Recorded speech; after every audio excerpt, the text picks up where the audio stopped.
사단법인 생명잇기는 언제 만들어졌습니까? 2009년에 저희가 10년 설립을 됐군요. 했는데요.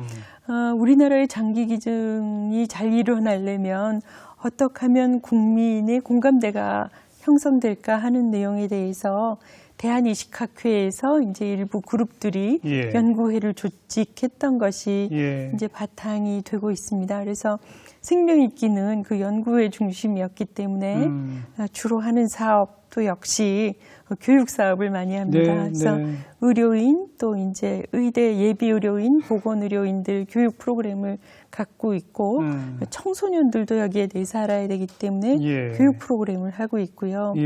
세미나와 이제 워크숍을 통해서 우리나라의 사회적인 문제들을 이제 진단하고 개선 방안을 제시하는 이제 국회 포럼 이라든지 생명잇기 세미나를 계속해서 해오고 있습니다.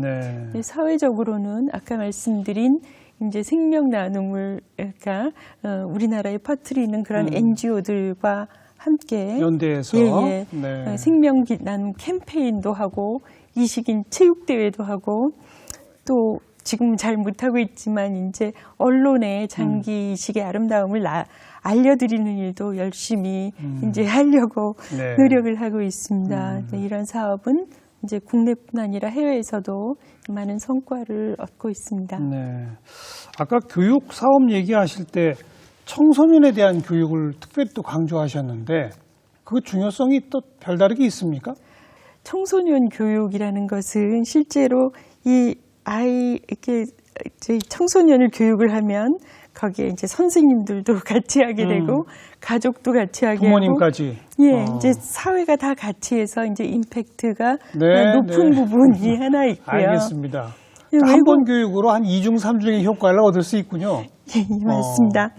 이제 외국의 경우는 아예 유아기 때부터 생명도 나눌 수 있다라는 거에 노출을 시켜서 점차 교육을 해가면서 이제 성년이 되었을 때에는 생명 나눔을 자연스럽게 받아들일 수 있도록 이제 이런 교육을 해오고 있습니다. 우리나라는 이런 교육 체계가 없어서 이제 저희는 이제 교육은 역시 선생님들이 잘하시기 때문에 그 자원봉사 조직이 있습니다. 행복교실이라는 거기에 선생님들과 함께 지난 한 5년 동안 작업을 해가지고 그 아름다운 생명 나눔이라는 이제 교재를 만들게 되었는데요. 이 교재로 이제 시범 사업도 하고 있습니다. 내용은 청소년들이 접근하기 좋게 이제 나눔이라는 건 무엇인가 이런 것을 이제 15차시의 앞부분에서 쭉 설명을 하던 끝에 이제 생명도 나눌 수 있다 이런 것을 이제 소개하는 그런 스타일로 여러 나눔의 하나로 그렇게 해서 이제 소개를 하게 되는데요. 중학교 과정입니까? 고등학교 과정입니까? 중고등학교 다 커버를 하는데요. 여기에 참여했던 학생들이 한 사람의 결정이 이 많은 생명을 살릴 수 있다는 게 경이롭다. 이런 반응도 있고 어떤 죽음은 생명으로 이어질 수 있다는 것을 알게 되었다. 이런 반응을 보일 때 이제 저희는 정말 감격스럽습니다. 그리고 그 이식인 체육대회라고 아까 언급하셨어요. 장기 이식을 받아서 새 생명을 얻은 사람들, 그분들을 모아서 체육대회를 한다는 거죠? 맞습니다. 이제 이식을 받은 환자들이 이제 새 생명을 받은 다음에, 그러니까 자기가 어떻게 설명을 하냐 하면요, 자기가 죽음의 감옥에 있다가 해방된 것 같다. 이렇게 생각을 하시는데요. 이식을 받았다는 분들은 이식 외에는 다른 수술이나 약이나 이런 걸로 안 되는 분들이잖아요. 그렇죠. 마지막에 이제 이식을 받았다는 것은 이제 이런 해방을 이야기하는 건데요. 자기뿐 아니라 가족들이 이 죽음의 병상에 누워 있다가 여기 해방감을 느끼시고 또 이식은 이제 투석에 비해서도 3년 지나면 비용이 4분의 1로 절감되기 때문에 이제 이런 분들이 이 새 삶에 대해서 이제 굉장히 많이 만족하시고 또 저기에 이식을 못하는 환자들이 있으니 이제 저 사람들에 대해서 사회가 관심을 가져달라라고 다양한 방법으로 호소를 하게 되는데 그 중에 제일 좋은 방법이 내가 테니스도 치고 배드민턴도 하고 예, 이렇게 운동도 잘하고 이러는 나를 보고 이제 사회에서 다른 사람들도 이식을 받을 수 있도록 생명 나눔 운동을 좀 더 같이 해달라 이러는 것을 호소하는 방법으로 체육대회를 하시고 계십니다. 그 장기 기증을 한 분은 이제 하늘의 별이 돼 계신 거고 네. 그 가족들은 네. 내 사랑하는 가족의 장기가 누구누구한테 어떻게 가 있는지를 알게 됩니까? 모르게 됩니까? 문화상 외국에서는 이제 그 체육대회 같은 것을 열어서 내 아이의 장기가 저 아이의 심장에서 뛰는 거를 들려주기도 하고 이제 공감하기도 그러는데 기증자의 가족과 이식받은 사람을 한데 모으는군요. 외국은. 그런 행사들을 하시는데 우리나라는 약간 좀 시기상조고 이제 개별 각자의 이제 그 프라이버시를 존중하는 입장에서 아직은 거기까지는 못 가고 있습니다. 네. 좀 아픈 얘기지만 현실이니까 언급 안 할 수가 없는 게 불법 장기 매매 아직도 있죠. 그 이전에는 뭐 개별적으로 은밀한 거래가 이루어졌다 그러면 이제는 이제 지하 조직이 형성됐고 이제 웹 베이스 기반의 조직이 형성되어서 이제 불법 해외 원정 이식까지 가게 되었습니다. 불법 해외 원정 이식이라는 것은 이제 최근에 중국에서 있었던 그런 이식을 말을 하는데요. 따라서 각 나라마다 뇌사장기 기증이 활성화되어서 이런 일들이 일어나지 않도록 자급자족의 수준에 이르지 않는다면 사실 장기 매매의 대상은 사회적인 약자가 되는 것이고 그렇죠. 우리는 사회적인 약자의 장기가 위험이 노출되도록 하는 것이고 또 이와 같은 장기 매매 같은 불법을 그 근절할 방법이 없게 됩니다. 네. 그래서 중국 장기 이식 그 불법 사용수를 이용한 그 이식에 대해서는 2016년도에 이제 미국의 의회 청문회에서 우리나라가 18번이나 언급되었었고요. 그래요? 네, 그 해에 이제 나온 논문, 네덜란드 논문에서는 그 불법 이식을 했던 나라 중에 우리나라가 대만 다음으로 두 번째 나라였습니다. 이 상황에서 이제 대한이식학회가 이제 서베이를 했는데요. 실제로 우리나라에서 해외에 나가서 이식하신 분들의 97%가 중국에 다녀오신 것을 보면 우리나라는 상당히 이 진짜 불명예스러운 일에 깊이 관여된 상황입니다. 네. 실제로 뇌사장기 기증자가 증가하다 요새 떨어지고 있는데 이런 불법 해외 원정 이식은 또다시 어느 나라에서든지 재발할 수 있기 때문에 이 상황에 대해서는 주의 깊게 이제 관찰을 하고 있어야 되고 여기에 대한 대안도 마련해야 되지 않을까 싶습니다. 미국 의회에서 이런 것들이 공론화되고 네, 네덜란드 논문에서도 거론된다는 얘기는 예. 미국이나 네덜란드에서는 그런 해외 원정 불법 장기 이식 같은 게 거의 없다는 얘기죠? 우리나라보다 훨씬 덜한 적겠죠? 예, 그리고 있더라도 아주 극소수? 그 이유는 그 나라의 뇌사장기 이식이 엄청 활성화되어 있기 때문에 해외까지 갈 필요가 대부분 없다라는. 또 불법을 할 이유도 없고. 네, 그쪽에는 이제 이런 불법에 대해서 그 도덕적인 기준이 상당히 높아서 이제 그런 걸 기반으로 이제 자급자족, 장기의 자급자족을 오래전부터 노력해 왔는데 이제 우리나라는 이 노력이 된 게 2010년 이후라고 보면 아직은 초기 단계이겠습니다. 이렇게 불법 장기 매매 게다가 해외까지 그건 사실 그 건강상 그리고 어떤 제대로 된 의학적 처치가 안 이루어질 수도 있는 거잖아요. 그럼에도 불구하고 그냥 있다가는 목숨을 잃는 것이 특히 심장이나 폐나 간 같은 기능이 망가졌을 때에 그 다른 대안이 없으니까 이제 지푸라기라도 잡아야 되기 때문에 이제 이런 선택들을 하시게 되는 거겠죠. 네.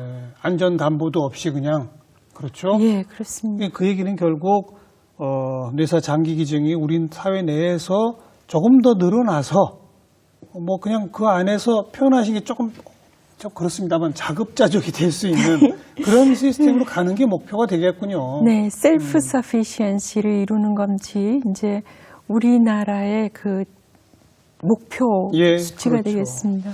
근데 좀 아까 언급하실 때 이게 늘어나다가 다시 줄어들었다 그랬어요? 왜 예. 줄어들고 있나요?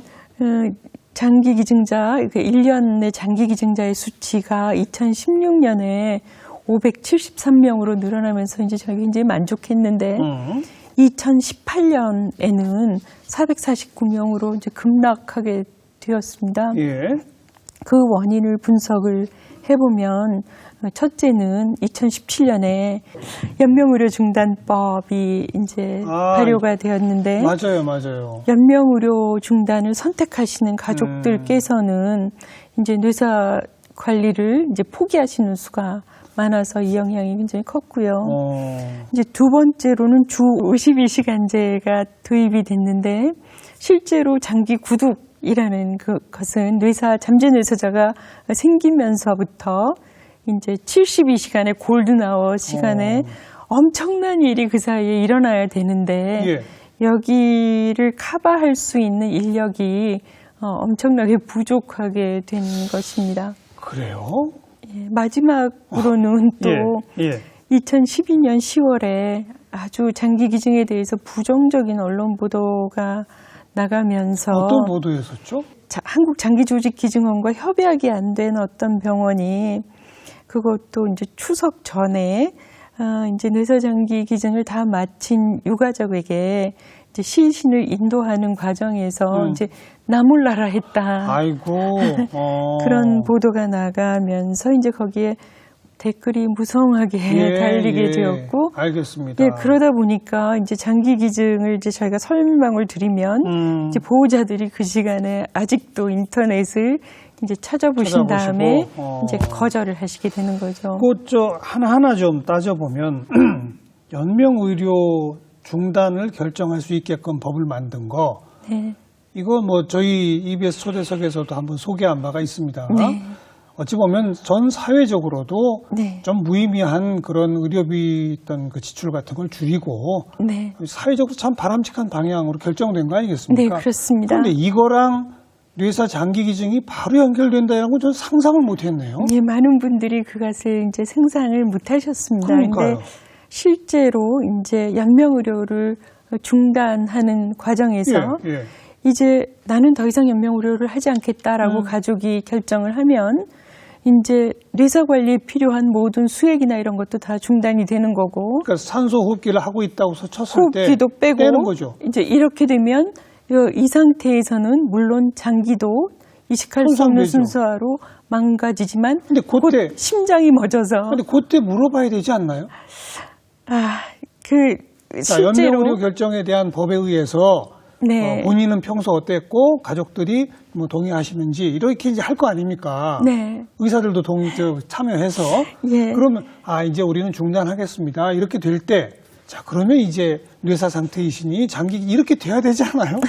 우리나라는 의무신고제이기 때문에 뇌사가 될 것 같다. 그러면 의료진이 한국장기조직기증원에 이제 보고를 해야 되는 게 네. 의무사항입니다. 예.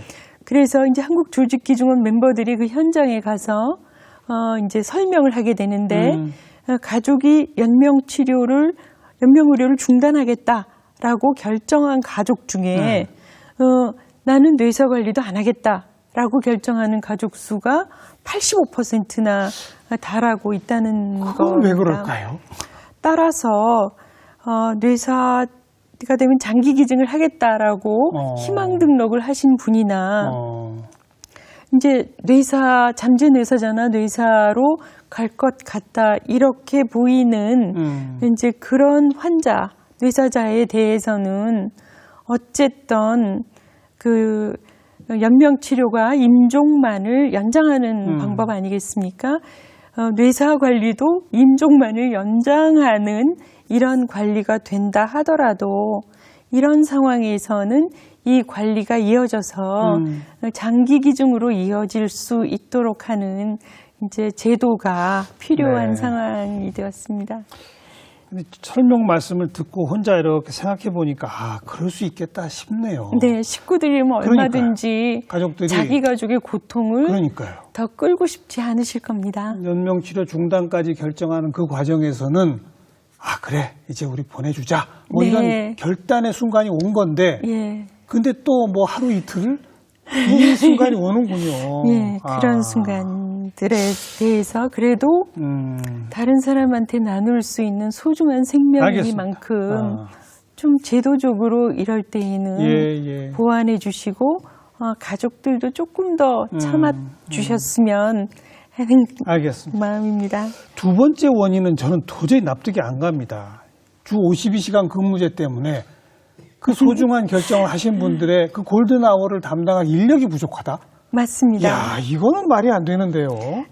이 가족들이 동의하는 과정에서도 한국장기조직기증원의 코디네이터들은 진짜 쪽잠을 자면서 그렇죠.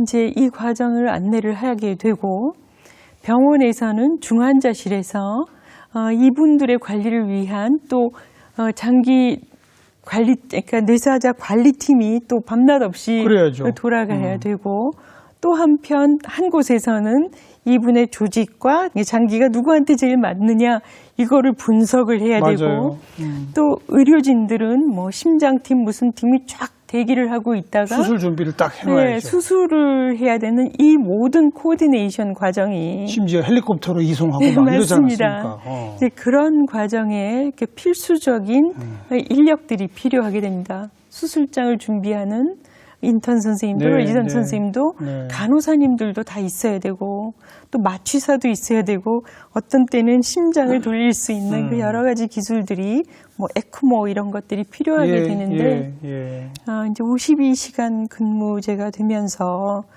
상당히 많은 타격을 받게 되었습니다. 근데 응급실이나 네. 119 구조대 같은데 주 52시간 근무제 됐다고 그래서 응급 대응을 안 한다든지 이런 건 없잖아요. 이건 거의 응급 상황 아닙니까? 예.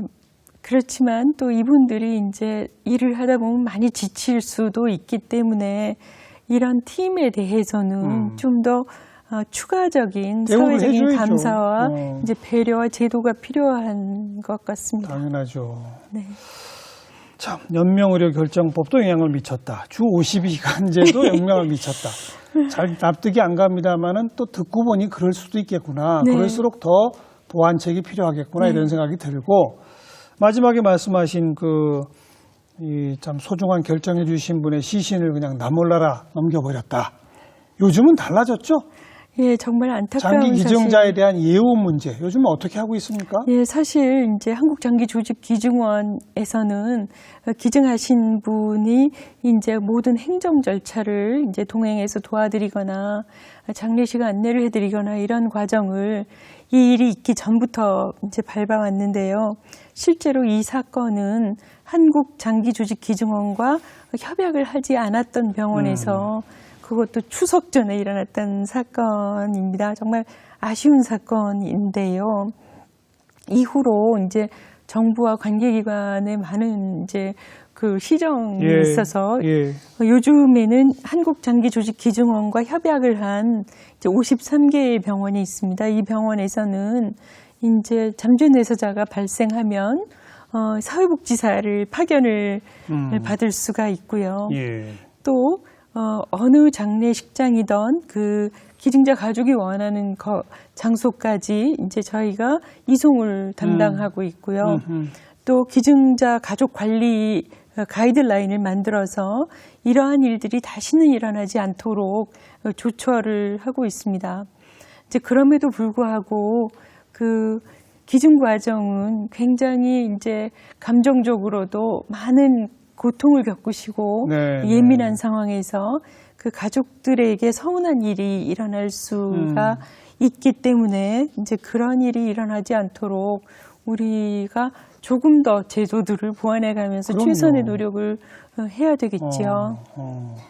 장기 기증하신 분, 제가 오늘 뭐 몇 번에 걸쳐 하늘의 별이 되신 분 이렇게 표현하는데 적어도 그런 분들에 대해서는 사회적 예우를 다해서 장례를 치러드리는 그럴 필요 있지 않습니까? 예, 실제로 주변에도 좀 널리 알리고 이래야 되는 거 아닐까요? 맞습니다. 이제 우리가 언론을 통해서 많이 이제 이런 분들에 대해서 감사의 뜻을 전하게 되는데요.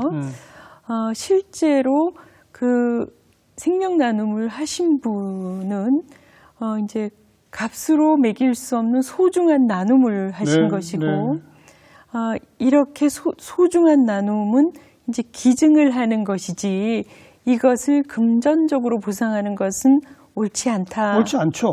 예, 따라서 그러나 사회적 예우는 해야죠. 맞습니다. 그래서 저희도 이제 비금전적인 방법으로 이제 보상을 하는 것을 원칙으로 하고 있는데, 이 뇌사 관리 과정이나 이제 장례 과정들이 비용이 드는 것이 많겠습니다. 네, 네. 그래서 제도를 개선해서 이런 비용도 역시 뇌사자 가족들, 기증자 가족들에게는 이제 부담이 안 가도록 이제 제도는 이미 다 개선이 되어 있는데요. 저희가 장례 위로비는 국가에서 이제 지급을 하고 있습니다. 이것은 이제 금전적인 보상을 하는 것이 아니라 이런 결정을 하신 다음에 우리나라는 부의 문화가 있기 때문에 이제 거기에 준해서 우리의 감사의 뜻을 네. 이제 표현하는 방법입니다. 네. 네. 그 100번, 1000번을 생각해도 논리적으로, 합리적으로 따져보면 장기기증을 마다할 이유가 없어요. 그죠? 그런데 그건 논리적이고 합리적인 네. 이야기고 중요한 건 이 마음 정서죠. 네, 그렇습니다. 그걸 이제 어떻게 극복할 수 있을까요? 해외에서는 이렇게 기증을 해주시는 가족과 그 본인에 대해서 상당히 전 사회가 존경하고 감사하는 마음을 많이 표현을 하고 있습니다. 예. 그 중에 하나는 이제 전 세계 곳곳에 있는 추모공원입니다.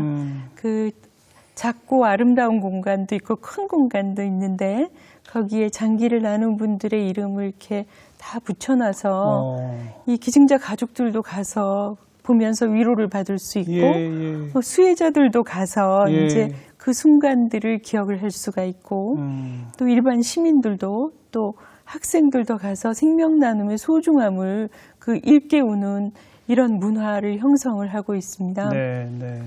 우리나라는 아직 온라인 기념관밖에 없기 때문에 이런 공간들이 곳곳에 생겨나면서 장기 기증, 그러니까 예. 생명 나눔 문화가 이제 정착돼 가야 되겠죠. 뭐 이 방송 보시고 나도 동참해야 되겠다 하는 분들 어떻게 하면 됩니까? 네, 우리 사단법인 생명이 있기 이런 데 연락하면 되는 겁니까? 그것뿐이 아니라 이제 먼저 그 생명 나눔에 대해서 관심을 가져주시고 이제 자료를 보실 수 있는데요. 관계기관뿐 아니라 생명 나눔, 생명 있기에 대해서도 이제 많은 자료들을 갖고 있으시니까 한번 보시고 만일 이해가 안 간다 그러면 저희한테 전화를 주시면 네. 또 안내를 해드리겠습니다. 두 번째로 부탁드리는 거는 장기기증 희망 등록을 그렇죠. 해주셨으면 좋겠습니다. 우리나라의 428곳에서 이미 희망 등록을 받고 있습니다. 보건소를 비롯해서 거기에서 희망 등록을 하시고 이제 이렇게 생긴 배지를 운전면허증에 이렇게 붙여달라라고 하면 이제 거기에서 이제 이렇게 확인할 수 있는 것을 저도 지금 이 배지를 하나 하고 있습니다. 너무 고맙습니다. 저도 사실 한 20년 전에 이미 서약을 했거든요. 너무 감사합니다. 예. 그러면서도 아까 말씀드렸듯이 가족들이 최종 결정을 하게 되기 때문에 동의하도록. 집에 가서 나는 이렇게 소중한 생명 나눔을 결정했다. 그러니 내가 뇌사가 되면 내 뜻을 받들어 달라라는 이야기를 하실 것을 권하고 그리고 가족도 함께 하자 그래야죠. 정말 고맙습니다. 그 다음에 혹시 주변에 뇌사가 생긴 이제 그런 이웃의 이야기를 듣게 되시면 그분들한테 이제 헷갈리는 상태에 혼돈 상태에 계시지 마시고 한국장기조직기증원에 연락을 하셔서 좀 더 전문적인 안내를 받으실 수 있도록 안내를 해주시면 저희에게 정말 많은 도움이 되겠습니다. 우선 가족들하고 이런 주제로 이야기 한번 나누는 게 좋을 것 같아요. 그게 네. 시작이 되어야죠. 네네. 그 가족이 이제 이런 나눔에 대해서 그러니까요. 또 생명 나눔에 대해서 공유하고 여기에 대해서 또 좋은 생명 나눔으로 이끌어갈 수 있는 문화가 정착되었으면 정말 좋겠습니다. 그런 문화 만드는데 계속 좀 앞장서 주시길 부탁을 드리겠습니다. 네, 교수님도 많은 도움 주셨으면 좋겠습니다. 네, 고맙습니다. 고맙습니다.